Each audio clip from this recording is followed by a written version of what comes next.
Dear students, you are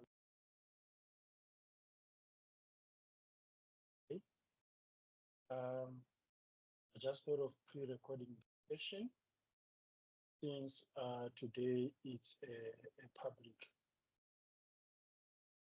If you remember on Tuesday, so today we are going to have a look at the economic forces shaping the digital marketing environment.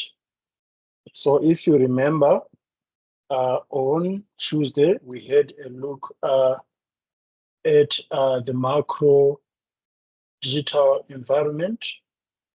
We discussed the pastel analysis. We said some call it pastel, some call it slept, some call it paste, depending with context in which you applying the term.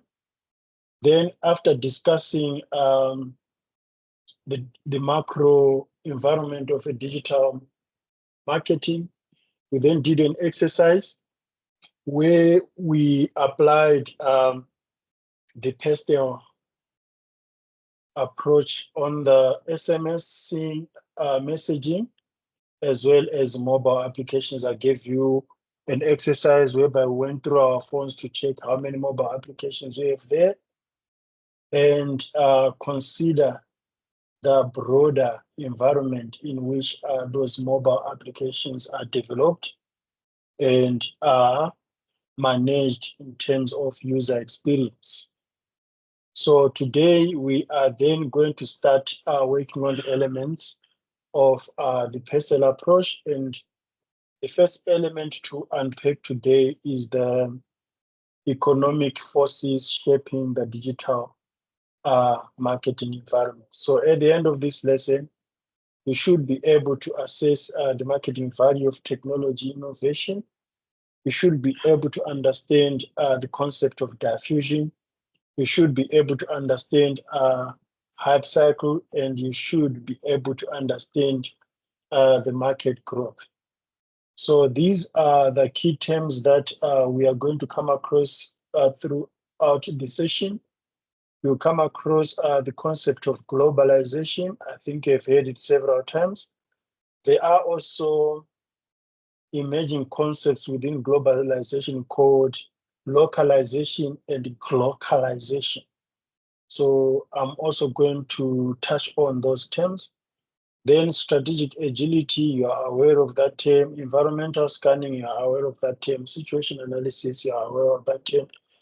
Online marketplace, you are also aware of that term. So I'd like you to immerse yourself in these terms because they do matter whenever you are looking at the economic forces shaping the macro environment of any digital marketing strategy. So these are the activities that I would have had with you in class. But since it's a pre-recorded session, I'd like you to have some deep thoughts here, pause and ask yourself these questions, okay? You need to ask yourself, what's the role of technology innovation when looking at the economic aspects of digital marketing? And this has got some implications on competition, by the way. Then you also need to ask yourself, how does a digital marketing manager decide whether to proceed and which technological solution to adopt? Okay, we are going to look at technological forces on their own, but they do have a link here on the economic forces because technology and innovation can actually boost the economic competition of any given brand. So one of the challenges that digital marketers have is how to successfully assess which new technology innovation can be applied to give a competitive advantage. So how does a digital marketing manager decide whether to proceed and which solutions to adopt? We realize that mobile applications for banking in South Africa, they use less data or no data at all because they understand the economic nature of the environment whereby some people cannot afford data or cannot afford airtime. So they have got technologies that enable their mobile applications to be accessed without using any internet, but you need to have your data on. So there's more to digital marketing than establishing and managing a website and social media platforms. So you also need to know whether the digital assets that you have, be it a website, be it a social media platform, you need to be able to access its economic aspect. So now let's dig deeper into the economic forces. Globally, economic influences affect the levels of success of a business. I think we've seen this with the COVID-19 pandemic, something that happened that emerged from China. It affected, the success of any given business in other part of the world. The same with everything that is happening now with the war in Russia or the war in Gaza. You can see that the fuel prices, oil prices are affected by everything that is happening in the world elsewhere. There was scarcity with cooking oil, or all of a sudden cooking oil jump shoot, and whenever you ask people, they'll be like, it is because of the war in Russia. So there is actually notable economic influence of anything that is happening globally. Even for small and medium enterprises, they are also affected by this. So why? It is because economic forces affect supply and demand, and consequently, it is important for digital marketers to identify which economic influences they need to monitor. So you need to understand, because there are so many economic influences out there, but monitor those that are relevant to your brand, monitor those that are relevant to your formulation or your development of strategy. Okay, so you need to understand the macro environment in which you operate in, because one of the way there are economic influences that can shape or influence strategy development. Classic economic factors can affect every aspect of business activity and are equally pertinent to off and online businesses. We know with everything that is happening, retrenchment, high unemployment levels, inflation, an increase in cost of living. So those are some of the economic forces that have got an impact on how people consume media, as well as how people consume products.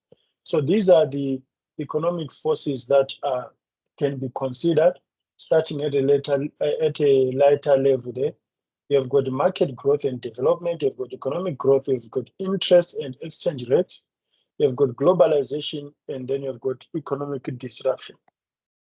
So depending on the position of your brand and its products, you can actually use a SWOT strategy here, whereby you assess your strength, you assess your weaknesses, you identify opportunities as well as threats, because with globalization, it can be an opportunity and it can also be a threat. With economic disruption, it can be an opportunity. It can also be a threat. You look at the exchange rates, the strength of rand to, US dollar or other dominating currencies, that can also have an impact on the brand, especially if you are a multinational organization like Shein. We discussed Shein and Wish. So in conclusion, globalization refers to the move towards international trading in a single global marketplace and blurring of social and cultural differences between countries. A major driver of the internet adoption by commercial brands is the opportunity for market expansion in domestic and international markets. You can realize that since the internet is borderless, as we discussed, since it's a global village, globalization also takes place there. You can actually expand your market and take advantage of the borderless digital space. Opportunities can be witnessed through globalization, but there's also a growing discourse on localization, whereby producers and customers are actually pushing for local products, promoting local products instead of relying on Shein, for example.